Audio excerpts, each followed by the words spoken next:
from Machias Valley. But first, Larry, if I could ask you, could you talk a little bit about what it was like growing up in this community in Machias and in Washington County? And also, as kind of a follow-up to that, why did you decide to build your life here and to stay? So good morning, all, and thank you, Charles. Really a pleasure to be here. So I've been in Washington County since I was 10 years old. Moved here in the late 70s. My mother started out as a dishwasher at Helen's, and have been a champion and a cheerleader for Washington County ever since. You know, my decision to stay, Charles, to some extent was reinforced by a decision to leave. And so I went to Ohio to go to college. I had a cousin out there and followed him out there. And so those were the longest few months of my life. And the reason it was such a painful experience is because I wanted to be here. And I couldn't wait to land my feet back in Machias. And so, you know, really learn to appreciate what we have here by going away. And I still like to travel. I still like to go, but the best part of leaving is coming home. I'd like to share a couple of quick stories if I can. I was in New York City a couple of summers ago. I met with a gentleman down there, went to lunch, a very successful, likely very wealthy individual. And he told me his story. He'd been in New York for 30 years. And he told me about how on Friday evening, he would leave the city and go, I think it was Vermont, 6 hours to a suburb where his wife and two daughters were. And then Sunday afternoon, he would travel back to New York City, where he would spend the week working. And he did that for 30 years. And reflecting on that, after I heard this guy's story, my thoughts were, you couldn't pay me enough money to do that. There isn't enough money in the world for me to do that. So that, you know, the second story I want to share was more recent. I was in Portland speaking with a businessman a few weeks ago, and we were talking about the pandemic, and he was sharing how grateful he was for the much better quality of life that he had been able to experience during the pandemic. And he was talking about, he made reference to the little moments. And I've since coined that as the magical little moments. And what he was referring to was, you know, the opportunity to read his kids a bedtime story, to tuck them in at night, to be there when they wake up in the morning and be able to have a conversation with them. To, you know, I always, over the years, I always went home at lunchtime and rode bikes with the kids. On one occasion, I ruined a good suit because I wiped out on my bike. But, you know, attending their dance recitals, going to their sporting events, the little powerful, magical moments. So the quality of life that we have here in Washington County, we've always known about the little magical moments. We have the opportunity to go watch our children's Little League games. And so we have a quality of life that some have just discovered. Some people in the cities across the nation have just discovered these little magical moments. I've known about them all my life, and there isn't enough money in the world to convince me to give up these little magical moments. So, you know, it's you will never see a U-Haul following a hearse. You can't take it with you. So, you know, I think a lot of people have discovered in this pandemic that quality of life is really valuable, really important, and that's the good stuff. I mean, that's the foundation. You know, everything else, you know, your career and your success is the gravy, but the foundation of it all is family and quality of life. So consider myself to be incredibly blessed to be able to grow up in this community. The sense of community spirit here is second to none. You know, when the chips are down and you need help, everybody rallies, everybody knows everybody. And so it's a really great place to live, work, and raise a family. Thank you. I guess this next is a follow-on question and kind of leads more into the normal economic development vein. One is if you could talk a little bit about your decision to join Machias Savings Bank. You built your entire career or most of your career there. And also to talk a little bit about Machias Savings Bank's role in the Washington County economy. I know it's one of the largest banks in Maine. I know it has a growth strategy and is growing in other markets. But I wonder if you could speak a little bit to its role here. Yeah, so always had a lot of respect to Ed Hennessy. I started out raking blueberries for him probably summer of 1990. August of 1991, he approached me in the field one day and said, if you ever need a job, come see me. And so I didn't intend to be a banker. I wanted to be a state trooper and was in the process of going through those motions. So I really saw this as a stepping stone, Charles. I didn't have a passion for banking. So I was, but in terms of the bank's impact on the economy, I mean, that would be one of the top things on the list is the opportunity that we continue to create for young people to be able to make that choice to stay here and have a challenging, rewarding, exciting career. As it turns out, the best large company to work for in the state of Maine is headquartered on Main Street in Machias. Imagine that. It's something we take great pride in. So as it turns out, I loved banking, and especially at Machias Savings Bank, where a purpose-driven company, and the premise of it all is to have an impact and make a difference. We're bringing employees, customers, and vendors from across the state to Machias on an ongoing basis. They're staying in our hotels, eating at our restaurants, buying gas at our gas stations. In terms of impact, we're helping people buy homes. We're volunteering in the community.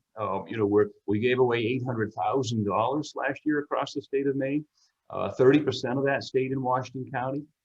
100% of our employees volunteered last year, so over 12,000 hours of volunteer time. We're helping people achieve the dream of home ownership. We're helping people buy, grow, expand their businesses, paying some pretty significant taxes. So contributing to the infrastructure in the area with our government and our schools and at many different levels. How'd you characterize how Machias Savings Bank was impacted? I guess in two ways. One is how you were impacted, kind of in just your internal, as a business leader, impacting your internal operations. How you've adapted to working in this environment, both the initial, kind of lockdown or crisis in March, and as we've been working through the situation since then. So that's kind of one question, but also wanted to ask about how kind of your work in the community and how the bank has pivoted to meet the needs of the moment in the community as well. So kind of both internal operations, but also about how that work in the community has been impacted. Yeah, good question. So, boy, you go back to March, and this thing happened pretty quickly. Fortunately, as a company, we entered this pandemic in a position of significant strength. Very strong capital ratios, strong core earnings, strong asset quality, a great team, talent and confidence. You really learn the truth about people and companies when the going gets tough. And when I say we, I mean all 285 people working for this company stepped up in unprecedented ways. We sent the majority of our employees home when in what seemed like overnight. Our teams rallied and we got folks connected. Some challenges, internet capabilities presented some challenges, especially in rural Maine, but we were able to work through most of that. But we stepped up right out of the gate and told our employees that nobody was going to lose their job and everybody was going to continue to get a paycheck. We rallied and pulled a team together very quickly and provided statewide guidance on the PPP programs. We had a team pull together and process all of those loans digitally, something that we would have said Ordinarily, it would have taken us a year or two to get there. We did it in a week or two. So it was an unprecedented effort. We processed hundreds of payment deferral modifications for individuals and businesses. And in terms of community impact, Charles, we right out of the gate stepped up with $100,000, what we call a rapid relief program to help nonprofits and businesses across the state. We processed that digitally as well to get that money out there quickly. Within a very short period of time, we tripled that to $300,000. So, while our employees couldn't get out there and pound the pavement and volunteer, the way they could in the past, we wanted to make sure we were still having an impact and doing everything we could. We processed more PPP loans on a pro rata basis than any community bank in Maine. So it was nights and weekends, and we were getting text messages at 3 o'clock in the morning. Have you got me approved yet? And it was quite a mad rush to get folks signed up for that program, as you know. So yeah, it's been quite a ride. Yeah, and I know that we had over 940 PPP loans just to businesses in Washington County, with a good share of them coming through MSB. And at least from what I've heard,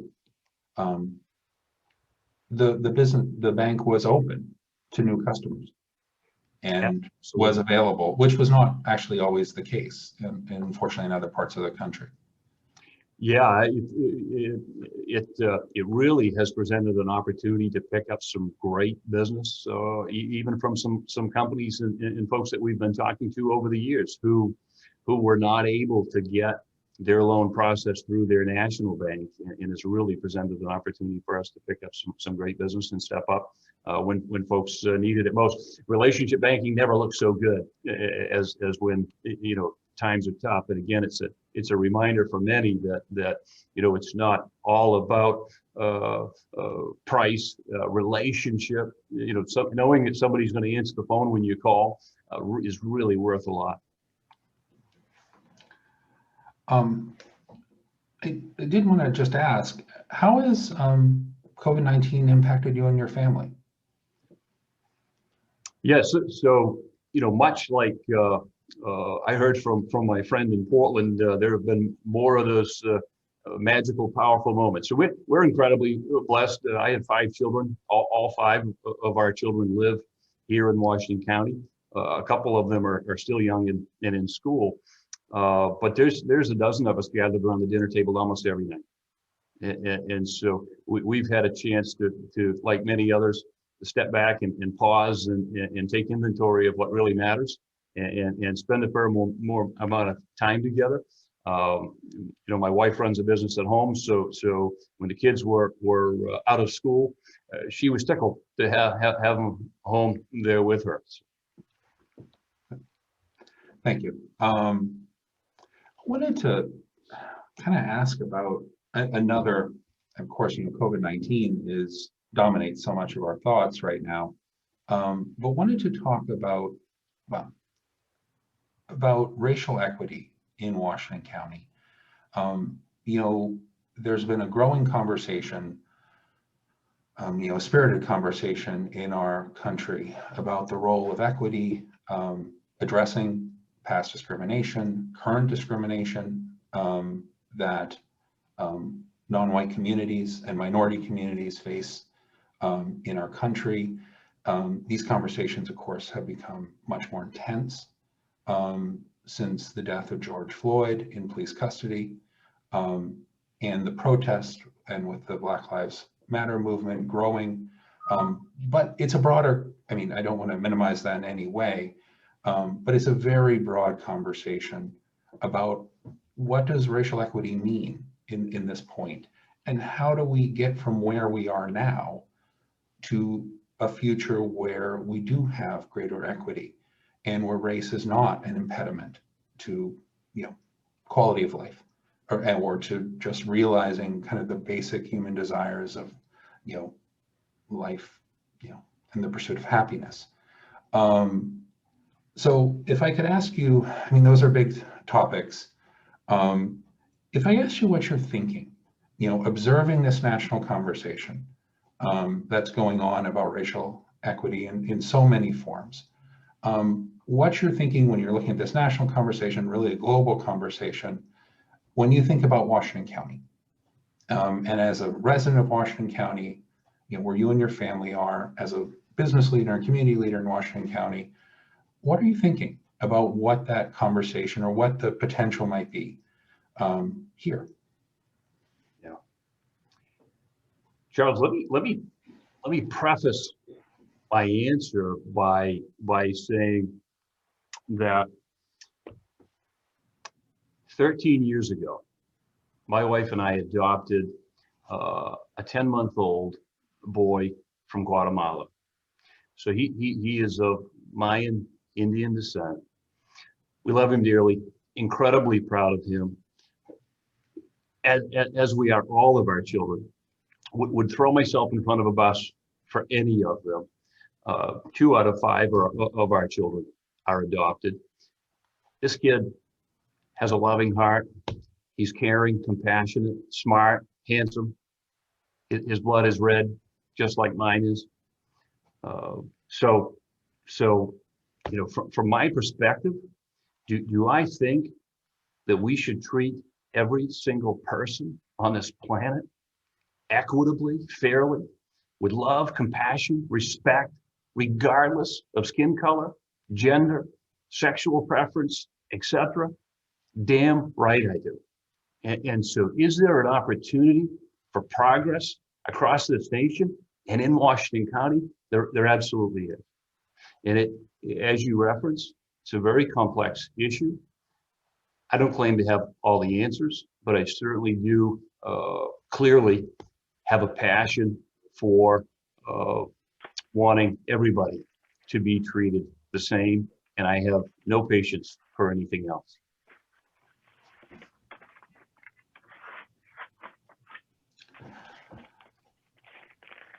How do you,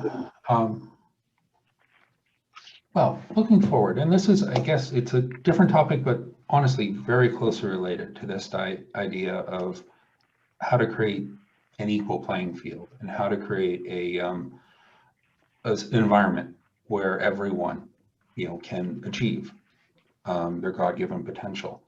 What do you think the role of entrepreneurship is in Washington County, as we look at, how our economy functions now and what its potential is for the future?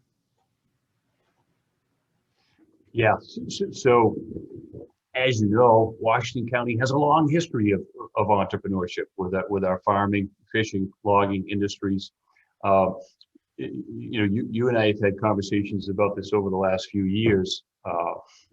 I do believe that we are a nation and in a county where anybody can accomplish anything they want to accomplish. And I do believe personally, very strongly, prior to the pandemic, believe that entrepreneurship is one of the keys to our success here in Washington County. I believe for us, it's going to be 1 or 2 jobs at a time. And that's how we're gonna grow and create prosperity and opportunities for our young people here. Post-pandemic, multiply that times 100. I think we're looking at an unprecedented opportunity for entrepreneurs in this county, in this state. Long term, the state of Maine is going to benefit greatly from this thing. And I'm reminded of back when at the arrival of the internet. I remember reading an article about Jeff Bezos, and he was on Wall Street making 6 figures, and he gave up his job to move out west and form a little company called Amazon. And his quote was that this was an opportunity that I felt I couldn't pass up. I think we're looking at an incredible opportunity right now in this state, in this county, to embrace the silver linings. Post-pandemic, there is a migration. Our real estate is selling like crazy. I think it's a great time for entrepreneurs to step back and reevaluate everything and look for the opportunities, the silver linings that we're going to have in rural Maine over the next decade. So how do we embrace that? What are those opportunities? I do think that our future is heavily reliant upon entrepreneurship in Washington County. And I think we have so many opportunities right now that we haven't had before. People in New York and Boston and every other city across the nation have figured out that they don't have to be in the office to do their job. We're financing homes across the state of Maine for people that are moving here from all over for the quality of life and in the powerful magical moments that we talked about earlier. They can still work and do what they were doing before and live in a place where they can step out their door every morning and go for a walk. I've talked to people in New York, a man and his wife who had 3 kids. They were locked up in their apartment for months. Right now, they're building a home in Kennebunk. They're moving to Maine. They're still going to work in New York, but there's a lot of that kind of thing going on. I'm glad to hear that you have some, a conversation taking place later around how do we embrace that? How do we bring folks together in the community and welcome them to our communities and make the best of that situation? Do you have a sense, and I know you can't see the whole picture, but do you have a sense if many of the people who are moving here are thinking of moving here long term? I mean, because we've been really, because there's always a lag with real estate data, but you can definitely see something happened in June where the market just started performing differently than it has, in my lifetime. And we've been wondering, and I know we don't have hard data on this part, but just how many people are really planning to join the community and how many people may be looking at a vacation home or a different use for those buildings. Yeah, it is my sense, Charles, that a significant percentage of those folks are looking for a long-term change and are looking to be here. Now, we'll see, how they feel after they get through our first winter and depending on where they're coming from. But we've got folks coming from warmer climates as well. Yeah, I really believe it's a transition to a better quality of life, and this pandemic has really reinforced that and brought that to light for so many people. Can I ask your thoughts on, you had mentioned taking opportunities or taking advantage of this opportunity that these new neighbors present. I wonder what your thoughts are on what makes a welcoming community and what are our strengths? Because I know, we could easily list the challenges with kind of our local culture and, that we can be very private. But what you think our strengths might be in building a welcoming community here or building on a welcoming community here? It's a great question, Charles.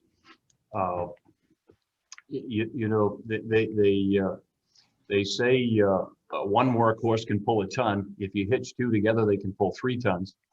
Don't quote me on the tonnage, but you get the idea. One of the things that I've always believed is an opportunity for us in Washington County is collaboration and working together. We are a very self-reliant, strong character, independent group of people. So I'm not sure I have the answer to how we have an open mindset toward folks that are moving here. I have heard a couple of horror stories already. Somebody moved to a waterfront home, and anytime somebody walks across the front of their beach, they're out hollering at people. So there will be those challenges that we'll have to overcome. But I really think it's having an open growth mindset. Everybody, as you touched on, everybody has a set of strengths and value and gift that they can add. What's one of the things that we practice at this company is we call, Max Dupree calls it inclusive capitalism. Everybody has a voice, everybody has a gift, and let's find out what that gift is, and let's maximize that contribution, and let's work together. So I think unification and collaboration are the key words that come to my mind. It's actually something you said that really Well, I'd like to ask you a question about, because I know that Machias Savings Bank definitely has a reputation in the community as being a place where you can start out and work your way up in the company. And I wonder if I could ask you a bit about just how, when you look at the company, how you think of that. I mean, how do you create that atmosphere or create that ladder where people can start out and build a career that in the end, as your own case illustrates, can look very different from what it started, when a person started to join the company? Yeah, it really is just that, Charles. We value everybody. We're very deliberate about making sure that we're capturing everybody's voice and everybody's gift, and we're investing in anybody that wants help. We'll provide executive coaching. We're providing life coaching. We're doing everything we can to facilitate to maximize everybody's gift. We have town hall meetings. We ask what's working, what isn't. It's a very humble approach, and we're constantly trying to capture and engage everybody in the process. Everybody's included in the process, from Caribou to Machias to Portland. Anytime I'm on the road, and other members of the team and management, it's, hey, how's everything going? What's working? What's getting in the way of providing a great customer experience? It's all built on the foundation of being a purpose-driven company. We're not a public company, so it's not about creating shareholder wealth for us. It really is about making a difference. Our vision as a company is to build relationships that move Maine forward. Our mission is financial health. One person, one business, one community at a time. So we really want to have an impact. We really want to make a difference. And any single person at this company, in my opinion, can accomplish anything they want to accomplish. I guess I want to ask you a bit of a related question. I mean, I don't want to ask this question in some ways, but if you could talk a little bit about your decision to keep the headquarters of the bank here in Machias. Yeah. And to build, I mean, you just opened a new operations center that is the latest in a series of investments over the last few decades, in Machias and in Washington County. And if you could just talk a little bit about your thinking and your leadership team's thinking about staying here, where unfortunately we definitely have had local companies that have been successful that actually in some ways relocated and became a central Maine-based company or a southern Maine or central Maine, Bangor-based company as they grew larger. And Machias Savings Bank has definitely chosen to stay here. And wonder if you could talk through that a bit. Yeah, so I mean, no question about it. Our roots are here. We continue to be able to recruit and find very talented people here to fill the roles that we need filled. I did when we were talking about building this new building, I heard about the stats. We heard that if you look at the demographics, you're probably going to reach a place where you're not going to be able to find the talent you need anymore. But I feel like we're a long ways from hitting that wall, Charles, and there's a lot that we can do to continue to facilitate bringing great folks to the bank in the area. So, there's really a passion to create opportunity for young people in this area to be able to live, work, and raise their families here. Now, much of our growth is happening across the state of Maine. If you look at our major growth markets, it's Penobscot, it's Hancock, it's Cumberland. That's where a lot of our growth is coming from. We've been in Portland for 5 years. We got 24 people down there now. And so, to that point, Charles, we are hiring people, elsewhere as well. You can't always fill the positions that you need to fill in Machias, depending upon the level of technical expertise. Our information security officer, for example, is in Portland. So we do have that flexibility and those opportunities, really, especially post-pandemic, to hire people anywhere. But it really does come down to a passion and a commitment to those roots that we have been able to build our success on up to this point across the state.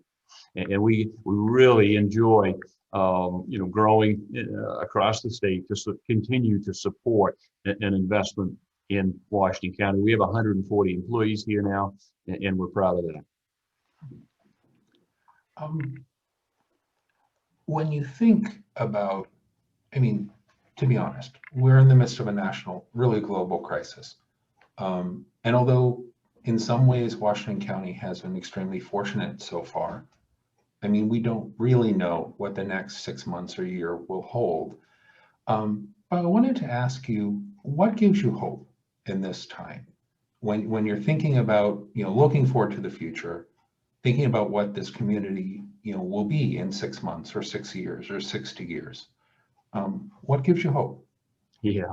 So I've always been hopeful about Washington County, and that's just my mindset. But certainly post-pandemic, I don't know how many times I've said over the last few months, Machias never looked so good. Well, Washington County never looked so good. I mean, we just get so many great things, and so many. The quality of life is fantastic, and so I really, as I look forward, I continue to see this as an opportunity that we haven't seen in our lifetimes to embrace and maybe, to the conversation earlier, figure out how to manage the growth that we're experiencing. And I think over the next 5 to 10 years, our contractors are going to be busier than they've ever been before. Our realtors are going to continue to be busy. We're going to have opportunities to deal with a challenge that you and I haven't seen in our lifetimes, which is how do we manage growth, and how do we do it in a way that still allows us to maintain the same quality of life that we've come to appreciate, and have all to ourselves for such a long period of time. So it's plenty of opportunity coming, I believe. Good. Well, thank you. And thank you very much for taking this time, for sharing your thoughts. I mean, we really do appreciate, appreciate the time and the commitment. Thanks for having me. I'm honored.